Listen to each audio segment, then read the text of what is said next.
எதுக்கு இப்ப டென்ஷன், எதுக்கு இப்ப ஸ்ட்ரெஸ்? உடனே பண்ணி என்ன பண்ண போறீங்க? இல்ல எல்லாமே பர்ஃபெக்டா பண்ணி யார்கிட்ட போய் அவார்டு வாங்க போறீங்க? ஏன் உங்களையே பனிஷ் பண்ணிக்கிறீங்க? இங்க நிறைய பேர் எல்லாமே கரெக்டா பண்ணணும், பர்ஃபெக்டா பண்ணணும், உடனே எனக்கு ரிசல்ட் வரணும்னு நினைக்கிறீங்க. நினைச்சு ஸ்ட்ரெஸ் ஆகி உங்க நிம்மதியை நீங்களே ஸ்பாயில் பண்ணிக்கிறீங்க. இதனால உங்க கான்பிடன்ஸை நீங்களே உடைக்கிறீங்க. ஆக்சுவலி உங்க மேல நீங்க ஒரு ஹை ஹோப்ஸ், ஹை ஸ்டாண்டர்ட்ஸ் எல்லாம் வைக்கிறது தப்பே இல்லை. ஆனா நான் எது பண்ணாலும் வின் மட்டும் தான் பண்ணணும், பர்ஃபெக்டா தான் பண்ணணும்னு நினைச்சீங்கன்னா அது ஸ்டாண்டர்ட்ஸ் இல்ல, அது நீங்களே உங்களுக்கு கொடுத்துக்கிற பனிஷ்மெண்ட். நீங்க எல்லாருமே இந்த 1 இயர்ல என்னெல்லாம் பண்ண முடியும்ன்றது ஓவர் எஸ்டிமேட் பண்றீங்க.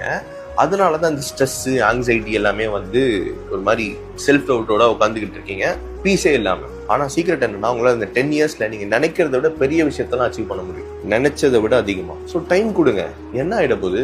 எல்லாமே நடக்கும், நினைச்சதை விட பயங்கரமா நடக்கும். நீ என்னதான் தலைகீழா நின்னு நல்லது செஞ்சாலும் சில பேருக்கு உன்னை பிடிக்கவே பிடிக்காது. அதுக்கு காரணம் உன் செயல் இல்ல, நீயா இருக்கிறது அவங்களுக்கு பிடிக்கவே பிடிக்காது, அவ்வளவுதான். ஆனா இன்னொரு கூட்டம் இருக்கு, நீ என்ன தப்பு பண்ணாலும் உன்னை விட்டு கொடுக்க மாட்டாங்க. ஏன்னா நீயா இருக்கிறது அவர்களுக்கு அவ்வளவு பிடிக்கும். இப்ப நீயே முடிவு பண்ணு, உன்னை பிடிக்காதவங்களுக்காக அழுது உன் வாழ்க்கையை வீணாக்க போறியா, இல்ல உன்னை பிடிச்சவங்களுக்காக வாழ்ந்து அவங்கள சந்தோஷமா வைக்க போறியா? ஞாபகம் வச்சுக்கோ, நீ வேண்டாதவங்களுக்காக விடுற ஒவ்வொரு சொட்டு கண்ணீரும் உன்னை உண்மையாகவே நேசிக்கிறவங்களுக்கு நீ பண்ற